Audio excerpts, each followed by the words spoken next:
what's up everybody? This is Eric from EV Sportline, and we've got our first R1T rock slider here. So I'm gonna go ahead and unbox it, give you guys a full look into the product, and we'll lay it out for you just so that you see what's all packaged in here, and yeah, we'll get started.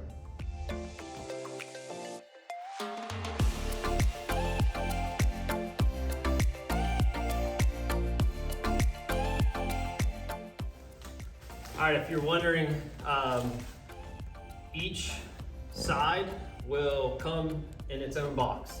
So this is one side, half of the kit essentially. So you'll have two of these big boxes that come.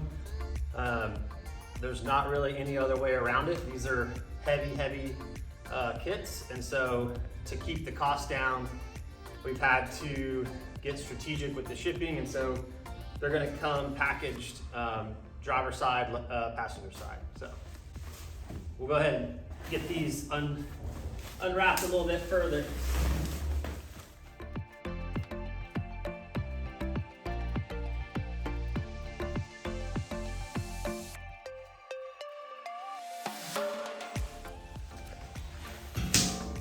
So each slider is composed of a frame. The frame has 4 body brackets, 4 gussets, and then the outer step rail that you may be familiar with the running board. So top and bottom tread plate will mount to this top surface along these tabs here, and yeah, so I'll go ahead and lay this down to the side, and we'll unbox the plate, Under Armour plate, and the tread plate, okay?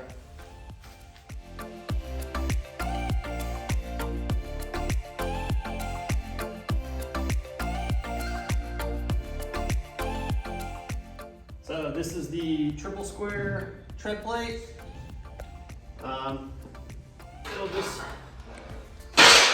rest right on top of the slider frame, and you'll have 20 fasteners that lock it in place,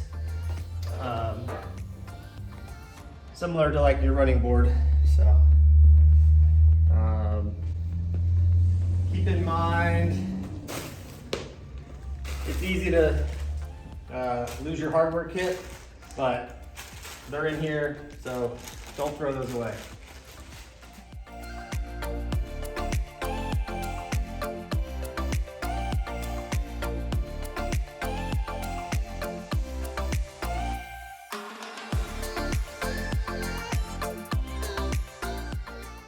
So in the box, you'll have this white bag. This will have your tread plate hardware, as well as your TP55 bit and a Torx 20 bit. But these are all the fasteners, the bolt, nut, and washer for the tread plate. And then there will be another bag that includes all of the other hardware for the kit. So keep an eye out for 2 different bags